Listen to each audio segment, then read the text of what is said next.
On November 14, 2012, war broke out between Israel and Hamas in the occupied Gaza Strip. The war officially began after the Israeli military began a series of airstrikes against Hamas in retaliation for a series of rockets launched by Hamas militants at Israeli towns and villages. Just days into the conflict, the violence escalated when the Israeli military began a series of bombing campaigns targeting media installations and Palestinian civilian households.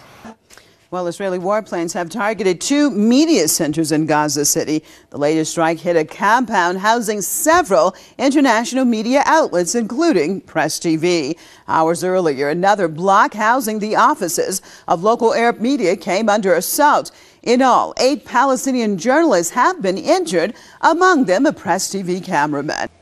This Israeli footage shows a missile's eye view of an attack which punched a hole through a building half a story above the Sky News bureau. Not many people, least of all in the Gaza Strip, have been lucky enough to survive 2 direct hits that shattered glass and spread masonry around our offices, but injured none of the 10 people sleeping on the floors inside. There's been a dramatic rise in the number of people killed in Israel's latest attacks on Gaza. 11 people from one family died just a few hours ago when a missile hit their house. Survivors are rushed to hospital, as were the bodies of those killed. In any war, the first casualty is the truth, and the 2012 Gaza crisis is no exception. As predicted, Arab media outlets such as Iran's Press TV and IRINN have focused their coverage on the suffering of Palestinian civilians, while news outlets such as Jewish News 1 and the Israel Broadcast Authority have focused exclusively on the Hamas rocket campaigns attacking Israel. One of the best examples of the skewed media coverage is the reporting on the success, or lack thereof, of the Israeli anti-missile defense system. Here now is Israel's IBA News versus Iran's Press TV on that issue. Over 90 rockets were launched, but at least 55 of them were intercepted by Iron Dome batteries, which are proving to have a major impact on this latest conflict. Only 2 of the projectiles were intercepted by the Iron Dome anti-missile battery. Israeli media say so far only a third of the more than 900 rockets launched from Gaza was intercepted by the system. Caught somewhere in the middle are legitimate news outlets like the BBC, Sky News, Al Jazeera, and many others simply trying to tell both sides of the story to the world. Here now is a collection of the global media's reaction to the 2012 Gaza war.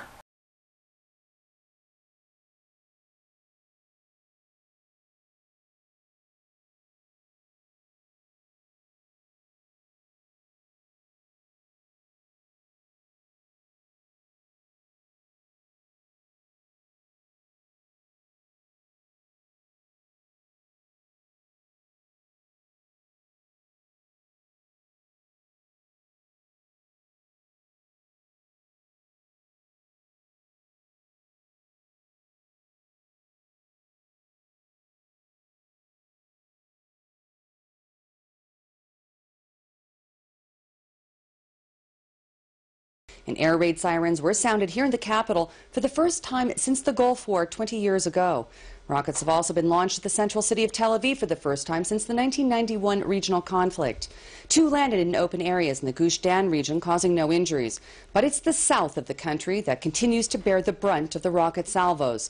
Over 90 rockets have hit southern communities bordering Gaza, including Ashdod, Ashkelon, and Beersheba, causing significant damage, no casualties, but immeasurable anguish. Hello and welcome to BBC News from Ashkelon in southern Israel, where the rocket attacks have continued today. There's been a barrage of them coming into this and other towns fired in from Palestinian militants in Gaza. 120 in all so far, we're told. You can see the result of one of those rocket attacks that got through the Israeli anti-rocket missile defense shield, Iron Dome as it's known. This hit an apartment block here behind me. 2 people slightly injured. Everybody, though, in the residence inside had managed to take shelter in one of the air raid shelters here. Possibly. I don't know if you just heard that just 5 seconds ago as you were asking that question. We heard what was another Israeli airstrike, warplanes just flying over Gaza now. It definitely feels here like things are getting worse rather than better. An awful day for Gazans today. And some terrible scenes. We believe at least 23 people have been killed today, 9 of them children, 4 women, you were saying, 9 people in the same family, and from the Gaza City's main hospital, just horrific scenes of chaos, really. We've had a team there today, and the bodies were coming in. That the pictures are too graphic to broadcast, really, but Palestinian television has been showing the bodies of young children dead, burnt, bloodied, and really things feel like, as I say, getting worse rather than better. Well, day 5 of Israel's war on Gaza, more Palestinians are killed as Tel Aviv steps up attacks on the coastal strip. At least 23 people have been killed and several others injured in fresh Israeli strikes on Sunday. Several women and children are among the dead. Now, the recent casualties bring to 71 the number of Palestinians killed in the Israeli onslaught since Wednesday. Hundreds of people have also been wounded in the violence. Most of the victims are civilians. Now, the number of casualties is expected to rise as Israel prepares to launch a ground incursion into the besieged strip. While the devastating carnage unfolding in Gaza has left scores of civilians dead, but children are the main victims of the Israeli aggression against the impoverished coastal strip. If you want to examine the situation in the south, where most of the rockets fell, in Ashkelon, in Kiryat Malachi, in Ashdod, in Eshkol, in Bir Sabi', mortar shells fell, Grad rockets fell, quite significant damage, not of course like the damage we've seen in Gaza in terms of materials and lives, but we have to understand that the firing power of the Israelis is much stronger or larger than the firing capability of Hamas. 3 Israeli civilians were killed when a Palestinian rocket hit their home in a town 30 kilometres away from the Gaza Strip. Then the militants started to target Tel Aviv, Israel's biggest city. Israel's Prime Minister pledged to do what it takes to bring the salvos to an end. The terrorists are committing a double war crime. They fire at Israeli civilians and they hide behind Palestinian civilians. And by contrast, Israel takes every measure to avoid civilian casualties. In Gaza, Hamas buried the leader of its militant wing. When Israel killed Ahmed al-Jabari in an airstrike, it triggered an escalating crisis. He's been hailed a martyr, and his movement has pledged to intensify the conflict with Israel. Ahmed al-Jabari was the most senior Hamas official to be killed in the Gaza Strip in more than 5 years. While Hamas is intent now on exacting revenge, they've already replaced him with his deputy, a man who himself has survived numerous assassination attempts.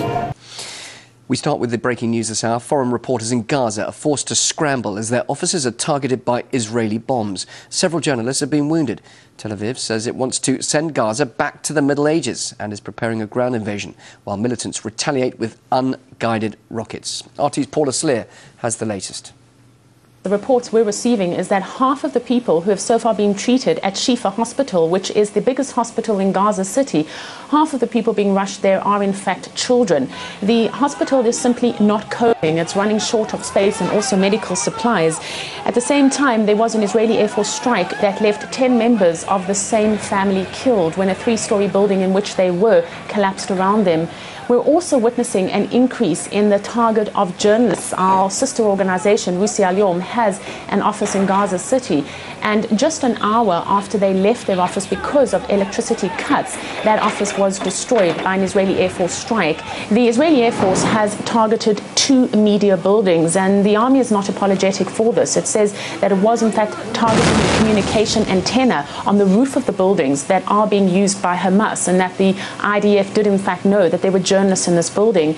We do know that several people, among them journalists, have been injured. One cameraman, at least, has lost an egg. It was amputated after the office in which he works came under fire. So we're hearing from the army that they're aware that you have these foreign journalists and that it's becoming increasingly more dangerous for foreign journalists to work inside Gaza and get the story out. The IDF continues with Operation Pillar of Defense in Gaza, with at least 3 Israeli fatalities and over 250 rockets launched into Israel by Hamas in the last day alone. But in an unprecedented event, the Islamic Jihad fired long-range missiles that reached central Israel. Alarms went off in Tel Aviv for the first time since the 1991 Gulf War. And despite Hamas's continuous threats to broaden their terror activity into central Israel, people in Tel Aviv were taken by surprise. Following these latest missiles directed right at Tel Aviv, the municipality has opened up the communal shelters for the use of its public, while Hamas is taking pride in their latest so-called achievement. That is the Hamas's way, yes. That seems to be their way over and over again. Here's a situation, it's not going our way. Our way to resolve it is to send missiles rather than to sit down at the, bullets rather than ballots, and, no peace negotiation, just kill people. Despite the fear and inconvenience of the situation, there seems to be widespread support for the Israeli government to take action. Every Israeli citizen has the right to be safe, and if these guys want to chuck rockets, then somebody should chuck a dirty great big rocket at them and finish it. Casualties, more air raid sirens, and new comments from key leaders suggesting the Israeli-Palestinian conflict could grow more deadly. Reports say at least 10 members of the same family in Gaza were killed in an Israeli airstrike Sunday. This is the aftermath of that attack. An Israeli military spokeswoman says a senior Hamas member was the target of that strike.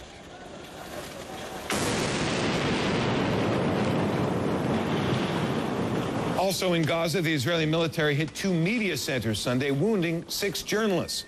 An Israel Defense Forces spokeswoman says Hamas was operating in both buildings. There have also been more rocket attacks on Israeli cities today.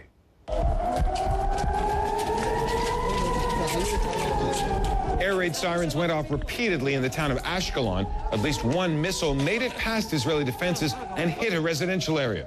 More rockets have also been launched toward Tel Aviv, but the attack was intercepted by Israel's Iron Dome missile defense system. The Israeli military says 1 rocket struck another town, causing civilian injuries. Israeli Prime Minister Benjamin Netanyahu says he's holding ongoing talks with world leaders and that, quote, we appreciate their understanding of Israel's right to self-defense. He spoke at the weekly meeting of the Israeli cabinet, and here's what else he had to say. The Israel Defense Forces have attacked more than 1,000 terror targets in the Gaza Strip, and it continues its operation in this very moment. It causes significant blows to the weapons aimed towards Israel, its operators, and the people who send them. We are exacting a heavy price from Hamas and the terrorist organizations, and the Israel Defense Forces are prepared for a significant expansion of the operation. Well, the most dramatic incident, as you mentioned, was the attack on the Dallo family. They live in Jabalia refugee camp. This is on the eastern flank of the Gaza Strip, and it's really suffered during the most recent escalation. There's been a lot of attacks on Jabalia. A lot of civilian deaths have occurred in that area. Now, Al Jazeera went down there to take a look, to take some video, and as you can see from the footage, this multi-story apartment building was really leveled to the ground, completely destroyed. Earth-moving equipment was sent in to start trying to dig out bodies, to remove the dead and try and find injured survivors. Well, Darren, the Israeli army has confirmed that yet another rocket was fired from Gaza in the direction of Tel Aviv, but was intercepted immediately by the Iron Dome missile system as it was being fired in the air. So no damage and actually no landing in or near Tel Aviv. This would be the second rocket that was fired in the direction of Tel Aviv on Sunday. Tens of other rockets have been launched from Gaza into southern Israeli communities. In one incident in Ofakim, which is also in the south of Israel, a rocket hit near a car, landed next to the car, and caused 4 injuries among civilians there. And in another incident in Holon, which is also just south of Tel Aviv, another rocket landed on a car and set it on fire.